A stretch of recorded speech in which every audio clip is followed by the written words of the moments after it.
Welcome to our deep dive into AI this week.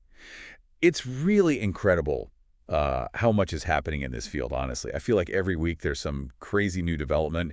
It's hard to even keep up. I know what you mean, trying to follow all of the latest AI news. It's like drinking from a fire hose. There is just so much going on.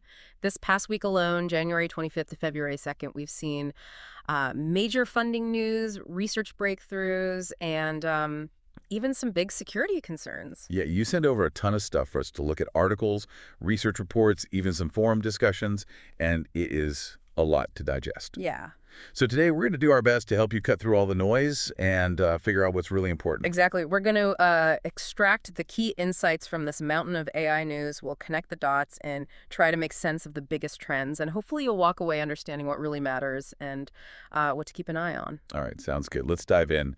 One of the first things that caught my eye was OpenAI's potential valuation.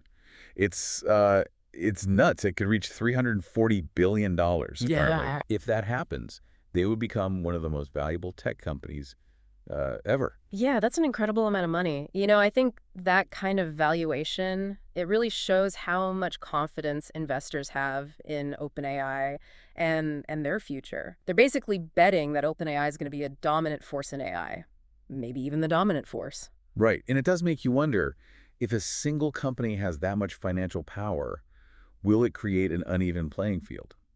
Hmm. For other companies or researchers. I'm not sure. It's interesting to think about, at least. Yeah, that's a good question. It's not just about money, though. OpenAI is making some really interesting moves on the tech side, too. For instance, o3-mini, their new reasoning model, they decided to just release it for free. Anyone can access it, which seems like a pretty smart move. It's a classic move, the open source strategy, get your tech out there, get people Yeah. using it. And it's worked pretty well for OpenAI in the past. You make your model accessible, you get a whole community using it, contributing to it. That just accelerates innovation and adoption. Makes sense. But then on the other hand, we have OpenAI teaming up with U.S. national labs. They're working on things like nuclear security and some really advanced scientific research. I don't know. It seems like they're trying to become this force for good. Like they're trying to position themselves as, you know, essential for tackling these huge challenges facing humanity. Well, there's definitely a lot of ambition there, maybe even a bit of idealism, but you have to remember they are still a business. OpenAI has commercial interests too. It's kind of this mix we see everywhere in the AI world, this blend of wanting to do good and wanting to make money. And that raises some really tricky questions. How do we make sure this technology is developed responsibly, used ethically, when there are so many competing interests? That's a good point. Yeah. And speaking of competition and pushing boundaries, Google isn't just, letting OpenAI have all the fun. Did you see that they're looking for engineers specifically to work on something called AI recursive self-improvement? I did. I don't know. It sounds fascinating, but also kind of scary, right? Yeah, that caught my attention too. AI recursive self-improvement.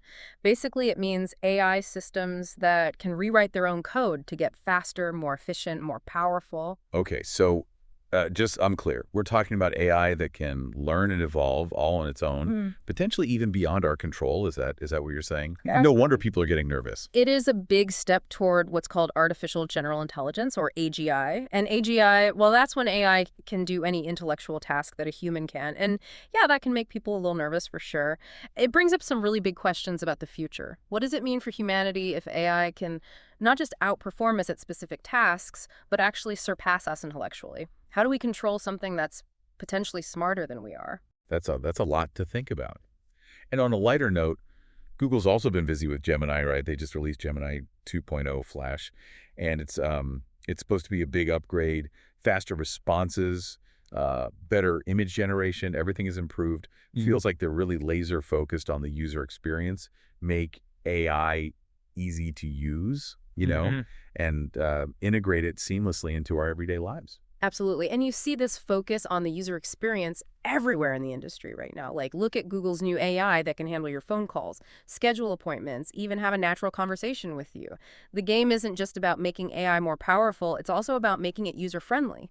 Right. So it's not just an AI arms race in terms of technology, but also in terms of winning over users. Yeah. Like becoming the AI platform that people rely on for everything from, searching the web to to running their lives. Exactly. Who's going to capture the most market share? Who's going to be the platform that everyone depends on? That's the big question. Right. Okay, so we've got OpenAI and Google. They're both doing incredible things, but it's not just a two-horse race. There's another player that's really shaking things up, and that's DeepSeek. They're a Chinese AI startup, and they've kind of come out of nowhere, really. Yeah, DeepSeek is an interesting case. They've really made a splash. Their R1 chatbot, it actually topped the App Store charts. I think they got over 2 million downloads, but then they ran into some cybersecurity issues, unfortunately. Oh, I didn't know that. Yeah, but their success is still pretty remarkable, you know? It really challenges the idea that you need to be a huge company with tons of funding and, giant data centers to compete in the AI space. And then there's the whole AI writing its own code thing. Mm. DeepSeek seems to have actually achieved this, right? Yeah. R1 rewrote some of its own code to speed itself up. That's right. That's why, I mean, even for someone who follows AI news closely, that's just mind-blowing. It is mind-blowing. We're seeing this kind of algorithmic self-optimization that, used to be pure science fiction. It makes you think, how fast is AI really developing? And are there unintended consequences we haven't even thought of yet? It's pretty profound. So to recap, we've got OpenAI and Google battling it out for AI supremacy. We've got DeepSeek emerging as this real disruptor. And AI is becoming more powerful and more present in our lives every single day. There's a lot to unpack here. I mean, what do you think is the most important takeaway from all this? The most important takeaway, I'd say it's that the AI landscape is evolving really fast, and it's getting more and more complex. We're seeing this convergence of major technological advances, geopolitical maneuvering, and really important ethical considerations. All of this is going to shape the future of AI and its impact on, well, on all of us, on society as a whole. That's a great way to put it. But hey, let's not get ahead of ourselves. We still have a lot to talk about. And this DeepSeek story, it's only getting more interesting. So stick with us as we delve deeper into the latest developments and explore what this AI revolution really means for the future. It's kind of funny. DeepSeek's success really makes you rethink the whole AI landscape. Like, they're this scrappy underdog, and they're challenging those big players. Yeah, it's true. Their achievements, I mean, everyone in the AI community is talking about this. DeepSeek is showing that you don't need those massive resources, those Silicon Valley giants, to make breakthroughs. It's like they're throwing a wrench in the whole AI arms race, right? It's not just about who has the most money or the biggest data centers anymore. Right. Innovation, it can come from anywhere. Hmm. And DeepSeek, their story, it's a reminder that, well, there's so many other factors that matter too. Government support, access to talent, even just cultural attitudes toward technology. It all plays a role in shaping the AI landscape. Yeah, makes sense. And this idea of a more diverse AI ecosystem, it goes beyond just DeepSeek, right? We're seeing more AI tools, more platforms that are accessible to, well, just more people in general. Like, have you heard of Refusion? They just launched this AI music platform, totally free. Anyone can use it to create original music, even if they, don't have any musical training. It's amazing. It's like this democratization of AI, and it's so interesting. Think about the possibilities. It could empower individuals, communities, unlock all kinds of creative expression. It could even level the playing field in industries that have always been dominated by, the big guys. It's exciting to think about, definitely. But then, of course, you have to think about the downsides, too. Like, what does this mean for professional musicians? Will AI-generated music eventually just replace human creativity? That's the big question, isn't it? And it's a debate happening all over the creative world, not just music. It's important to remember, though, that ultimately, these AI tools, they're extensions of human creativity, right? They can enhance what we do. They can open up new possibilities, new avenues to explore. They can help us get over those creative blocks. But they don't replace the human spark, the inspiration, the emotion that we bring to our art. So maybe it's not about replacement, it's more about transformation.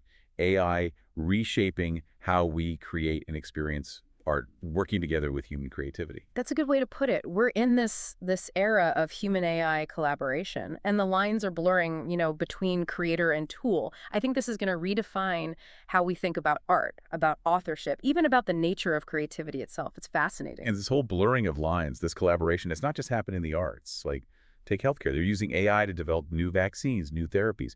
Did you see that MIT and the Reagan Institute, they're working on a universal flu vaccine using AI? Could totally change how we fight infectious diseases. Yeah, and it's just the beginning, really. AI in healthcare, it's so promising. Diagnosing diseases earlier and more accurately, personalizing treatment plans, even discovering new drugs. I mean, AI could transform the whole healthcare landscape. Imagine the lives that could be improved. It's incredible. It really is.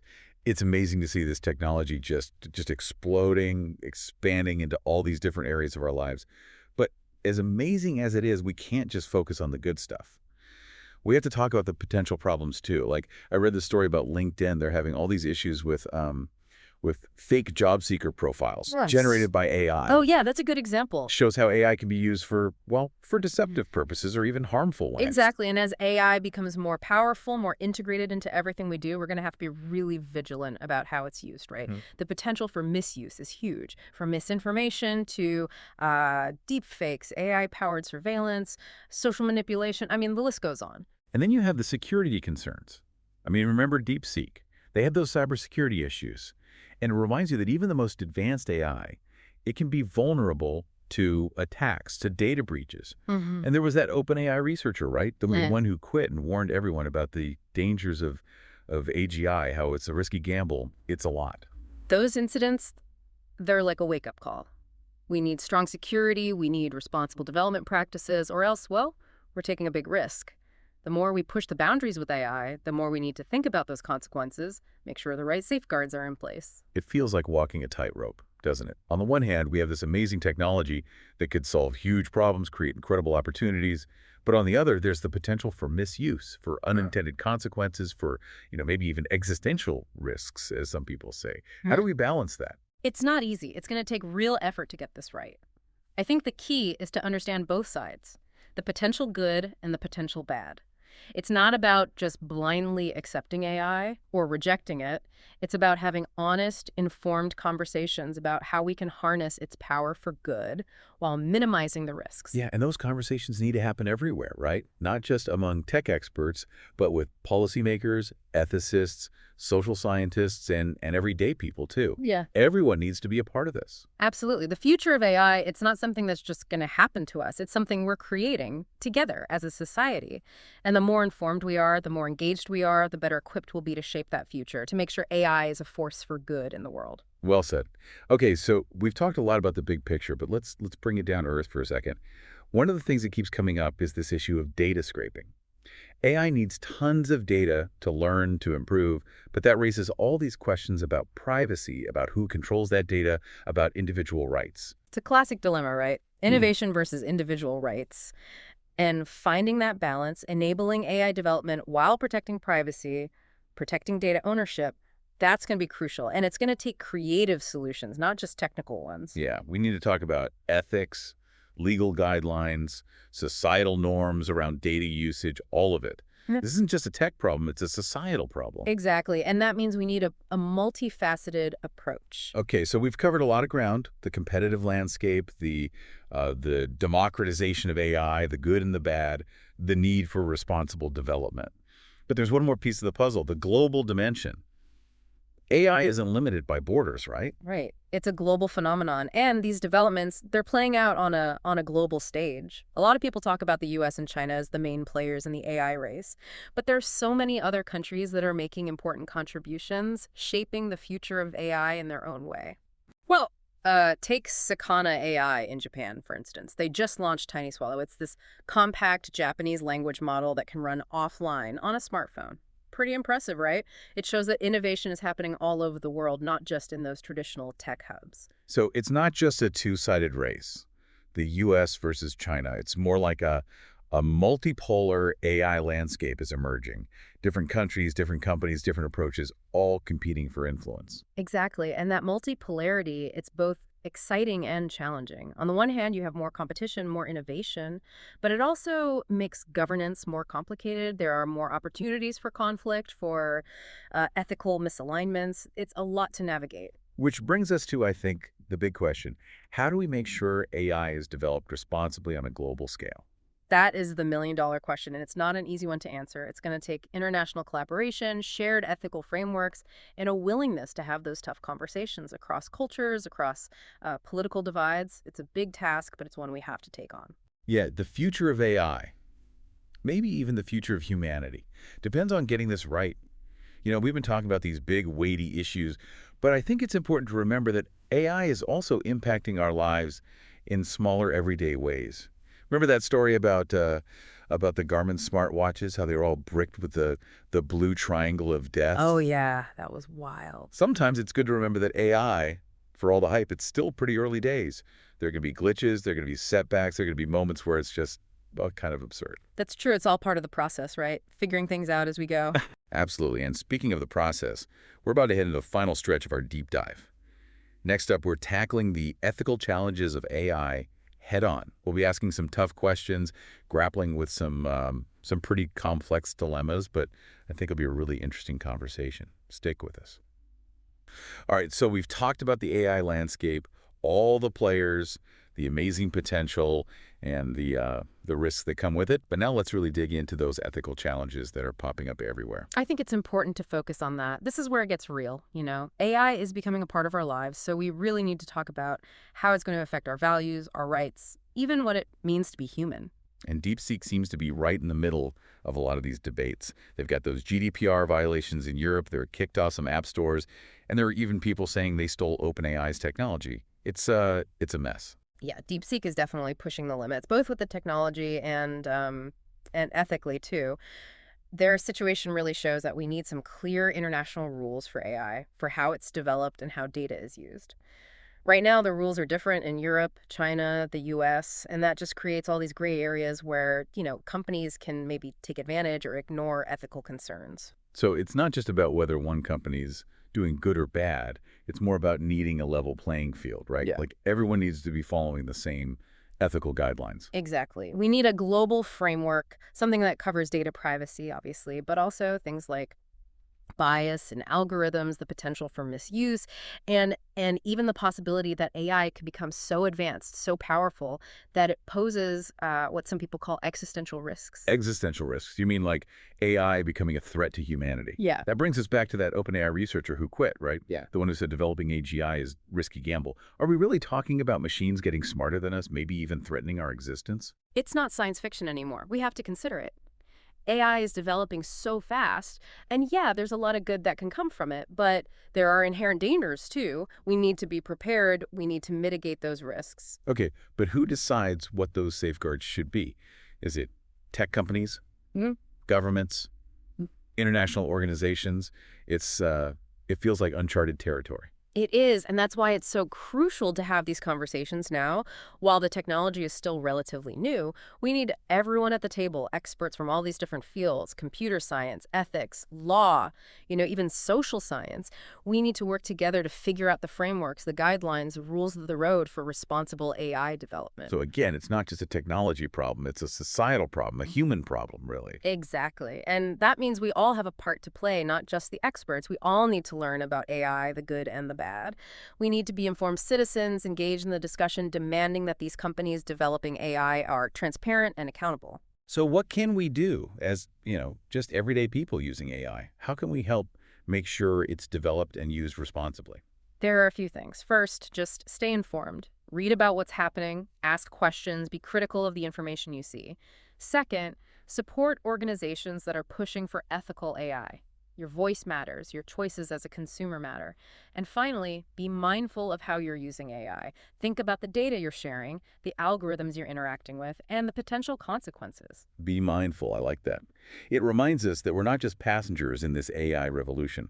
We have a role to play, we have agency, we can make a difference. Absolutely. AI isn't some force outside of us. It's something we're creating, and it's going to reflect our values, our biases, our intentions. So let's make sure we're creating AI that benefits humanity, that makes our lives better, that helps us build a more just and equitable world. I think that's something we can all agree on. This has been an amazing conversation, really. We've explored so much, from the competition and the technology to the ethics and the future of AI. It's clear this field is going to keep changing rapidly, and it's going to affect our lives in profound ways. And the conversation has just begun. As AI keeps evolving, we need to stay engaged, we need to keep learning, we need to keep asking tough questions.